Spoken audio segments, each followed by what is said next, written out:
Namaste. Greetings to all of you. Grandmaster Chavakhaksuடைய Creative Transformation Golden Lotus Sutras on Spiritual Practice இந்த புத்தகத்திலிருந்து on discipleship அப்படிங்கிற டாபிக்ல இன்னைக்கு வரக்கூடிய முக்கியமான செய்தி என்னங்கிறத பார்ப்போம். Each student grows at a different rate. You are not forced to stay and you are not forced to learn.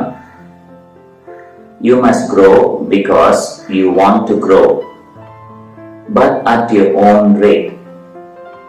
To be a good student, you need to learn fast. You must avoid selective hearing. இந்த சுத்ரால grandmaster ஒருத்தர் முன்னாடி நின்று ஒரு instruction கொடுத்தா எப்படி இருக்கும் அந்த மாதிரி இந்த செய்தி கொடுக்கப்பட்டிருக்கு. இது குறிப்பா சீடர்களுக்காக கொடுக்கப்பட்டது. சீடர்களுக்கு ஒவ்வொருத்தருக்கும் அவங்க கிளாஸ்மேட்ஸ் எல்லாருமே ஒவ்வொரு ரேட்ல தான் வளருவாங்க. அவங்க ஆத்மாவோட வளர்ச்சிக்கு ஏற்ற மாதிரி தான் அந்த பாடங்களை அவங்க பார்ப்பாங்க. அவங்க தேவைகள் எல்லாமே அவங்க வளர்ச்சியோடு தொடர்புடையதுதான். ஸோ அவங்க இப்படிதான் படிக்கணும், இருந்துதான் ஆகணும் அப்படின்னு நம்ம சொல்ல முடியாது.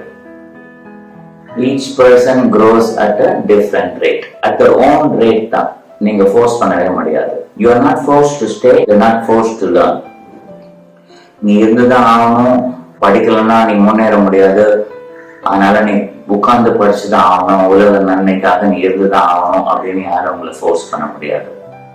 நீங்க கத்துக்க வேண்டிய பாடங்கள் யாரும் உங்க தலைக்குள்ள திணிக்கவும் முடியாது. அப்போ ஃபோர்ஸும் பண்ண முடியாது, நீ படிச்சுதான் ஆகணும்னு சொல்லவும் முடியாது. ஒவ்வொருத்தரும் அவங்கவுங்க ஆசைக்காக, அவங்க முன்னேறணுங்கிற ஆசைக்காக தான் அவங்க பாடங்கள் கத்துக்கிறாங்க. அப்போ ஃபோர்ஸ் யாரும் உங்களை பண்ணல. உங்களுக்கு வேணும்னா படிங்க, உங்க ஓன் ஸ்பீட்ல வாங்க, எல்லாமே உங்களுக்கு சுதந்திரம் இருக்கு. ஆனா நீங்க முன்னேறணும்னு ஆசைப்பட்டீங்கன்னா அதுக்கு என்ன செய்யணும், அந்த ஸ்டூடெண்ட் என்ன செய்யணும், அந்த ஃபார்முலாவும் அது அடிஷனலா ஆட் ஆன் டெக்னிக்கா சொல்லிட்டாங்க. அது என்ன சொல்றாங்க, நீங்க முன்னேறணும்னு முடிவு எடுத்துட்டீங்கன்னா அப்புறம் மிக வேகமா நீங்க முன்னேறதுக்கான பயிற்சிகள் எடுக்கணும். நீங்க கத்துக்கிற விதத்தை நீங்க கூட்டிக்கணும். தவறுகள் வருது அப்படின்னா தவறுகள் வர்றதுக்கான காரணம் என்னது, திரும்பி வராம இருக்கணும்னா நான் என்ன செய்யணும், அதுல இருந்து முன்னேறதுக்கு நான் என்ன செய்யணும், இந்த மாதிரி விஷயங்கள் நீங்க வேகமா கத்துக்கிட்டு தான் ஆகணும்.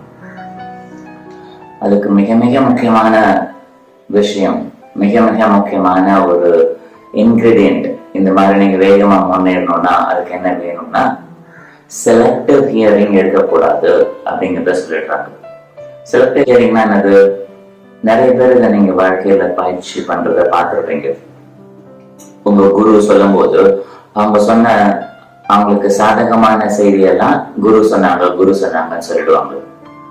குரு சில கரெக்ஷனோ திருந்துறதுக்கான சில வழிகளோ சொல்லும் போது அது கன்வீனியன்ட் அவங்க காதுல கேட்காத மாதிரி அதை விட்டுருவாங்க. இது உங்க வீட்டுல நடக்கிறத நீங்க பார்த்துருப்பீங்க. உங்க அப்பாவோ அம்மாவோ உங்களுக்கு அறிவுரை சொல்லும் போது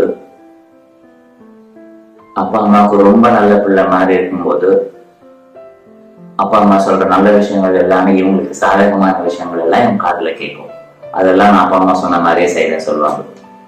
இவங்களுக்கு எந்த விஷயம் சாதகமா இல்லையோ அப்ப அந்த இது குரு சொன்னாங்க இல்ல அப்பா அம்மா சொன்னாங்கன்னு சொல்ல மாட்டாங்க. அதை செலக்டிவ் ஹியரிங் சொல்றாங்க. அப்ப இந்த செலக்டிவ் ஹியரிங்கை தவிர்த்துருக்கு. வேகமா முன்னேறதுக்கான வழிகள் குறிச்சு வச்சுட்டு அதை பயிற்சி பண்ணுங்க. எல்லாரும் முன்னேறது அவங்கவுங்க ஓன் ஸ்பீட்ல தான். உங்களை யாரும் ஃபோர்ஸ் பண்ணல, நீங்க படிச்சுதான் ஆகணும்னு சொல்லல. அவங்கவுங்க ஓன் ஸ்பீட்ல தான் வளருவாங்க. அதனால எப்படி நம்ம முன்னாடி வாழ்க்கை சூழ்நிலைகள் அமைதோ அதுல பெரிய மாற்றத்தை ஏற்படுத்த முயற்சி பண்ணாம அப்படியே ஒத்துக்கிட்டா நல்லது மாதிரி தெரியுது. இது நமக்காகவே சொன்ன செய்தி மாதிரி இருக்கு. இது குறிச்சு வச்சுக்கலாம். Wish you a great day. Namaste.